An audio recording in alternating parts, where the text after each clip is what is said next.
अब कस्टमर अगर 20,000 की गाड़ी लेने आता है तो वो सबसे पहले ये पूछता है, जो कंपनी है छोटी छोटी कंपनी है वो बंद हो गई हैं। अच्छा जी, मार्केट में हाल अहवाल आपको बता रहा हूँ और दिखा भी रहा हूँ चीज़ें। अस्सलाम वालेकुम भाई साहब, कैसे हैं? खैर खैरियत से हैं? ठीक ठाक है माशाल्लाह से, अल्लाह का शुक्र। अच्छा, मैं देख रहा हूँ आपने शोरूम माशाल्लाह सजाया हुआ है, मोटरसाइकिलें वाह सारी हैं। अल्लाह पाक की बड़ी रहमत है जी, अल्लाह पाक का बड़ा करम है। तो सबसे पहले तो बेटा ये है कि पूरे पाकिस्तान को मेरा अस्सलाम वालेकुम। दूसरे नंबर पे बेटा ये है कि जब से ये बायोमेट्रिक आई है ना, ये हम जो मोटरसाइकिलों का कारोबार करने वाले ना बहुत परेशान है। पहले नंबर पे कोई बंदा यानी एक्सपायर हो गया, उसकी डेथ हो गई है, उसकी बायोमेट्रिक हम कहीं से ले ही नहीं सकते, ठीक है। दूसरे नंबर पे जो कंपनी है छोटी छोटी कंपनी है वो बंद हो गई हैं। अब उसकी बायोमेट्रिक चाहिए, उनका नुमाइंदा ही कोई नहीं बना, तो उनकी बायोमेट्रिक कौन देगा? अब कस्टमर अगर 20,000 की गाड़ी लेने आता है तो वो सबसे पहले ये पूछता है कि इसकी बायोमेट्रिक है। जब हम उसको बोलते हैं कि भाई इसकी बायोमेट्रिक नहीं है तो बेचारा नीचे उतर जाता है, ठीक है, मायूस हो के आगे चला जाता है। तब आज से 5-6 साल पहले बायोमेट्रिक नहीं थी, वैसे ही ट्रांसफ़र होती थी। इसके मुतवालन हमें कोई ना कोई चीज़ ऐसी मिलनी चाहिए कि जो हमारे लिए भी, कारोबारी हज़रात के लिए भी अच्छा हो और आम कस्टमर के लिए भी अच्छा हो। जो कंपनियाँ बंद हो गई हैं उनका कोई ना कोई बेनिफिट हमें मिलना चाहिए। जो छोटे छोटे इदारे बंद हो गए हैं, जो किस्तों वाले जो हैं, वो उनका नुमाइंदा कोई नहीं बना, वो कम से कम कोई ना कोई हमें चीज़ मिलनी चाहिए ताकि हम जो छोटा मोटा कारोबार कर रहे हैं हमें कोई बेनिफिट मिले, आसानी पैदा। हाँ आसानियाँ पैदा अच्छा, हों। मैं देखता हूँ कि जब बायोमेट्रिक तस्दीक नहीं क्लियर होती है, लोग मोटरसाइकिल ले जाते हैं, ले जाते हैं। बाद में वो लड़ने आते हैं, बाद में वो उनको हफ्ते का टाइम दिया जाता है और कभी उनको महीने का टाइम दिया जाता है, तो फिर आखिर में डीलर को बाइक उनसे लेनी पड़ती है। वापस से तो वो जब लेते हैं तो उसके ऊपर 10-20 हज़ार रुपया डीलर ऊपर रख लेता है। मतलब उसकी जो कटौती, अब 1 लाख की बाइक अगर ख़रीदी है तो डीलर उसको 80,000 रुपये में वापस पैसे कर रहा होता है। ये क्या सूरत हाल है? उससे बेटा ये होता है कि जिस गाड़ी का आपने जो कमिटमेंट किया है अगर पूरा नहीं हो रहा, उसकी हम पूरी पेमेंट देते हैं उसको वापस।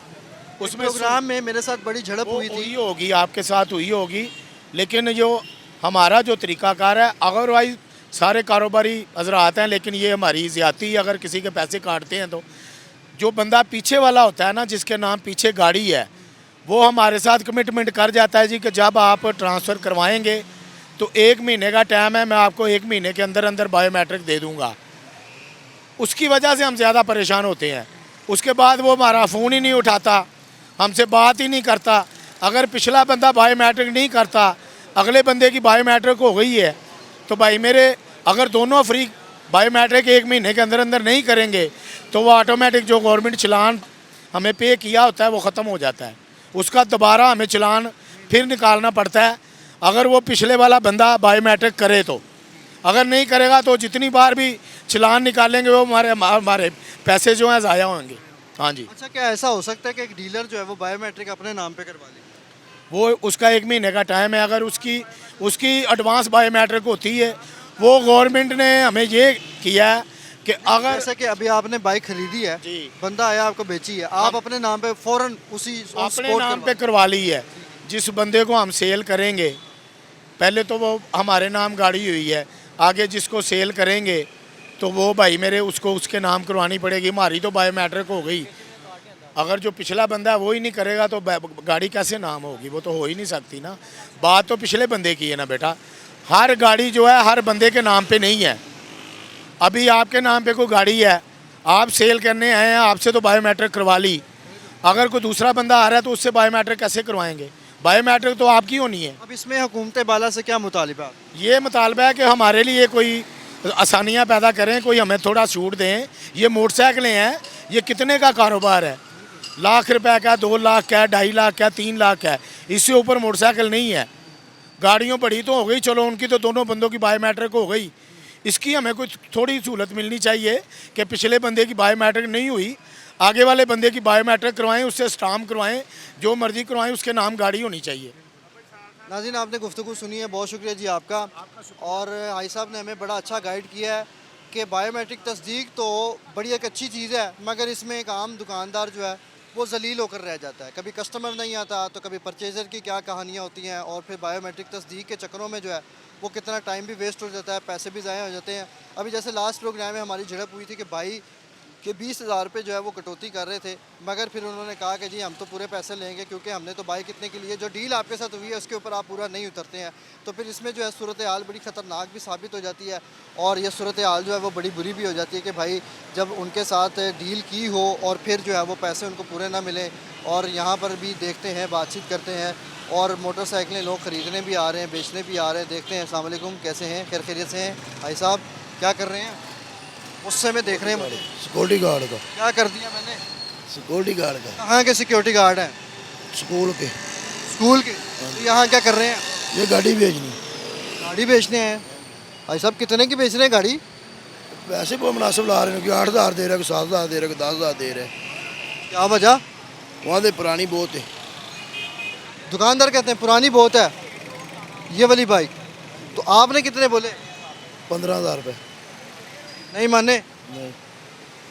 कागजात पूरे हैं? हाँ जी। वजह क्या बताते हैं ना मानने की? वहाँ से स्टार्ट नहीं आया। आप कैसे लाए हैं? रेड के। इतनी हालत मैं देख रहा हूँ खस्ता हो गई है, क्या वजह? खलो खलो के कारण की हालत होगी। अब क्या सूरत हाल है? बेचना तो है ही इन्होंने, जितने की बिकी। 8 की नहीं देंगे? नहीं। कितने में देंगे? 12-13 की फाइनल दे देंगे। बात की है भाई से? हाँ जी। नहीं माने? नहीं। ये खस्ता हालत की हुई है, नई बाइक लेना चाह रहे हैं। हाँ जी। कौन सी? बाइक ली है 70। अब वो चलाएंगे? हाँ जी। तो ये पहले क्यों नहीं बेची, खड़ी कर दी? बस पहले काम घुमाने वाला क्या करवा लांगे इसे ही मुड़ के बैग नवी ले लिए बेचने अच्छा लगे। जी, ये बाइक अगर मैं आपको दिखाऊं तो भाई जान इसकी कीमत जो है वो दुकानदार को 15,000 रुपये बताते हैं, और कहते हैं कि 15,000 रुपये से 1 रुपया भी कम मैं नहीं लूँगा। भाई मार्केट में आए हैं और बाइक जो है वो बेचने के लिए है, क्योंकि इनके पास एक मोटरसाइकिल ऑलरेडी खड़ी है। और भाई कहते हैं कि जी दुकानदार जो है वो मुझे ये बाइक जो है वो बता रहे कि 8,000 में मैं ख़रीदूँगा। और मगर भाई ने एक बड़ी अच्छी बात बताई है कि जी जो बायोमेट्रिक तस्दीक है वो मोटरसाइकिल की पूरी या मुकम्मल चीज़ें हैं उनके पास। तो नाज़रीन, प्रोग्राम ऑन सेशन में मैंने आपको तमाम तफसीलात दिखाई। अगर मेरा कैमरामैन वकार थोड़ा सा यहाँ पे घूम के आएंगे, टिल्ट करेंगे, कैमरामैन पैन करें कैमरा को, तो मैं आपको बज़ाहिर दिखाऊँगा कि वकार इस टाइम मेरे साथ मौजूद हैं। और हम जो है यहाँ पर मार्केट में आज आपको बताने आए थे कि क्या गरीब की सवारी रह गई है या नहीं। और प्रोग्राम का आगाज़ करने से पहले मैंने आपको यहाँ पर एक गाड़ी भी दिखाई थी जो बिल्कुल गैर कानूनी तरीके से खड़ी थी, मगर रास्ता जो है वो अब हमवार हो गया, लोग बासानी जा रहे हैं। अच्छा, one of the most important thing कि मैं आपको ये कैमरा दिखाऊँ, यहाँ पे सेफ सिटी कैमरास भी लगे हुए हैं, मगर सेफ सिटी कैमरास होने के बावजूद एक पुलिस की व्हीकल यहाँ पर रास्ता रोक कर खड़ी है और लोगों को गुजरने में दुश्वारी का सामना भी करना पड़ता है।